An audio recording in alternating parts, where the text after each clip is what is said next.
Hello everyone, this is TheNelston. Welcome back to another video. Today we're going to be taking a look at a low-level mage build. Now this is not something that I do normally. Obviously, usually I look at builds that are level 100 plus, but today I felt like I wanted to go back down to the lower levels because, well, some people have been asking me for low-level builds, and not everybody that watches my videos are necessarily level 100. So if you guys would like to see more low-level builds for other classes like Assassin, Warrior, Archer, and so on and so forth, make sure to let me know down in the comment section below because I'm trying something new here and I really got to get some feedback to make sure you guys actually like it. But without further ado, let's go ahead and get straight into talking about the Poison level 60 Mage build.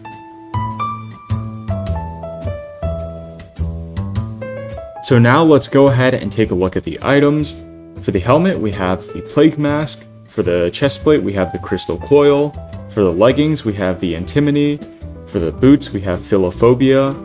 For ring number 1, we have Time Lock Stone. For ring number 2, we also have Time Lock Stone. For the bracelet, we have Vitriol. For the necklace, we have Durham's Serenity. And finally, for the weapons, you have a Plague Staff as your main weapon, powdered with 2 Fire 4s. And a Sage as an offhand just for the XP bonus and also for the mana regen. I forgot to demonstrate it in this video, but I would highly recommend that you carry some kind of low-level healing wand, for example like Solar Pillar, because this is a really great way of making sure that you can keep yourself alive, because this build does have great sustain, but sometimes you just need that extra little kick of health to make sure that you don't get killed.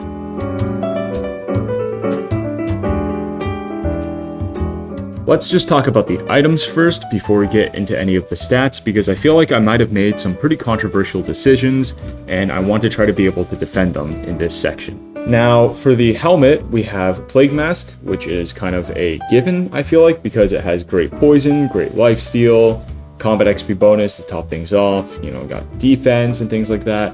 So, kind of a no-brainer. It also drops from the same boss as the Plague Staff, so you may as well pick it up while you're going for that. Now for the chestplate, this is a pretty controversial choice, I feel like, not because of the stats. I mean, they're great. They have literally everything you could ask for with earth damage, poison, raw melee damage to kind of increase your DPS, mana steal, defense, the whole shebang, right? The reason that this might be controversial is because in order to get the Crystal Coil chestplate, you're going to need to fight a relatively difficult boss that is level 60. Now, in my opinion, this is not too hard to do. If you just use a pretty simple set of any kind and you just go and bum rush him, right? You throw on, I don't know, Dragon's Eye Bracelet, Generator Amulet, some other stuff. Especially as a mage, you should be able to take it down with relative ease. So yes, the boss is challenging, and yes, you're going to have to challenge it either at level or a few levels below in order to get the items for this build. But I feel like it's justified because of how good it is, and he's really not that hard, especially on a mage. For the leggings, we have Antimony. Now, this is just because, well, one, it has strength and defense, but also because it has poison. For the boots, we have Philophobia. Now, this just boosts your melee damage a little bit, but of course, the most important stat here is the poison. For the rings, again, this is going to be kind of controversial. In theory, there are better rings than these, for example, Wasp, but those rings are so rare to get, and I tried to look on Trade Market, I could only find a couple, and they were not that cheap. So, if you can get other rings, go for it, right? If any other rings give poison damage, you're obviously going to want to choose that because, well, more poison damage, right?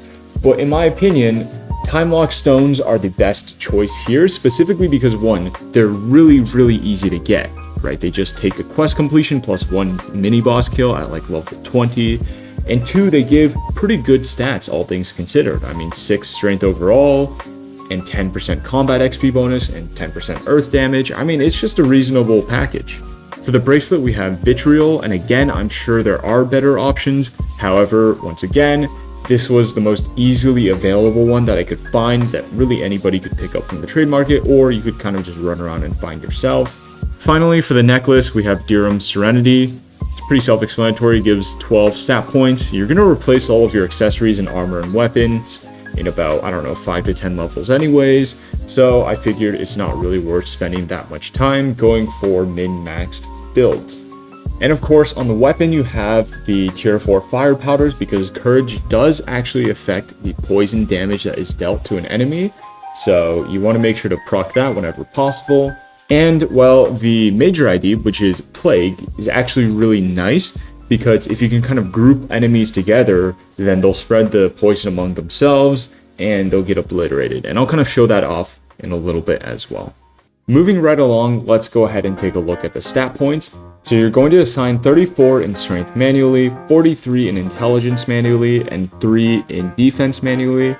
And this is going to leave you with 38 skill points, and you can choose to assign these however you'd like. For maximum DPS, you're definitely going to go for strength, but if you are going for a little bit more survivability, I would highly recommend sinking in 38 points into defense. That'll basically double your effective HP. Or if you really feel like it, since your spells actually do a little bit of damage, you could sink some points into intelligence and then maybe the rest into defense or something. And you reduce your spell costs. Since the poison build is going to be the most powerful build option, I'm going to be taking a look at those stats specifically. For the average melee DPS, we have 1,182 DPS per second with a single hit average of 2.3k. We have a 3-cost heal with a total heal of 769 health and an effective heal of 858 health, 2-cost teleport with a total damage of 122, 4-cost meteor with a blast damage of 610, a 2-cost ice snake with a total damage of just 85, and a poison tick of 2,498 damage per second.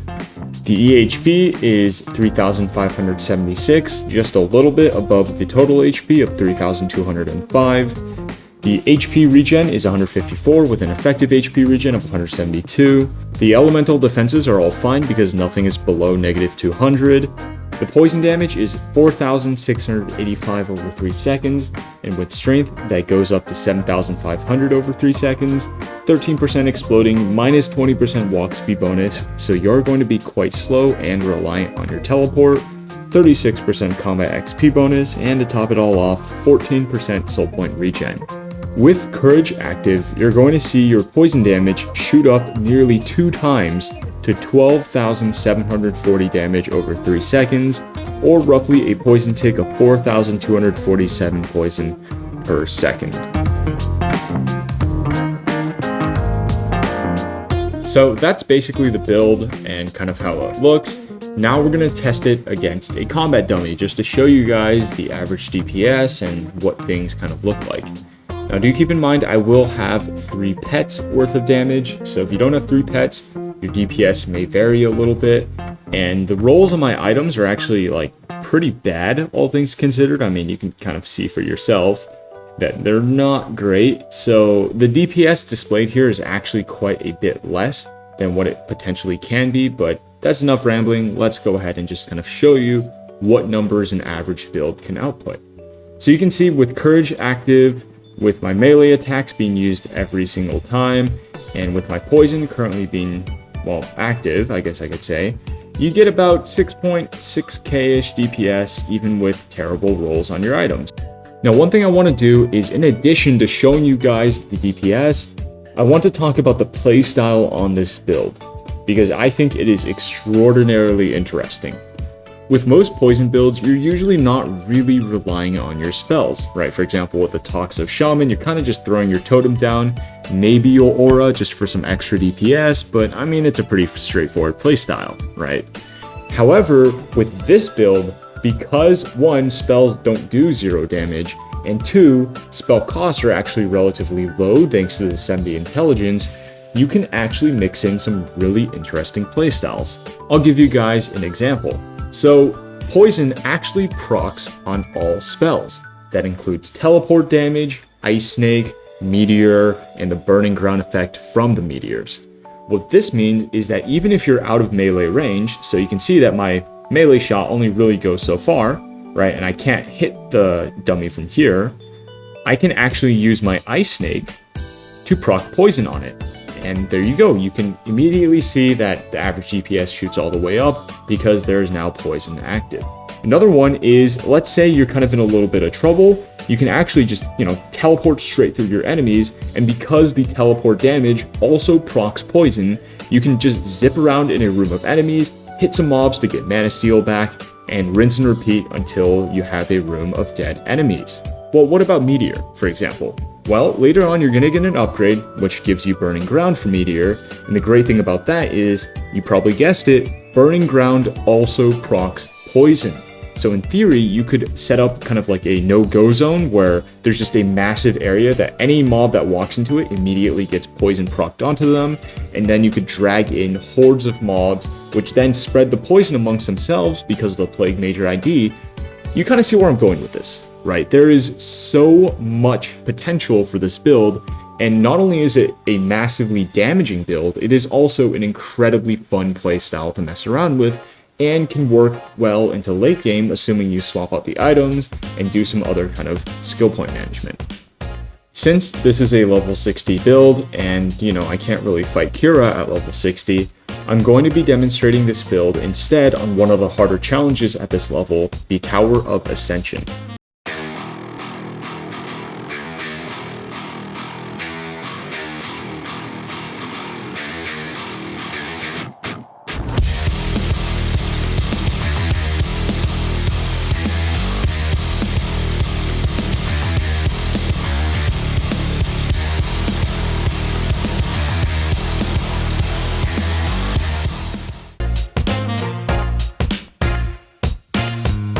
As you just saw, that is a pretty intense fight, and since the boss does one-shot you, you want to make sure that you don't get hit at all.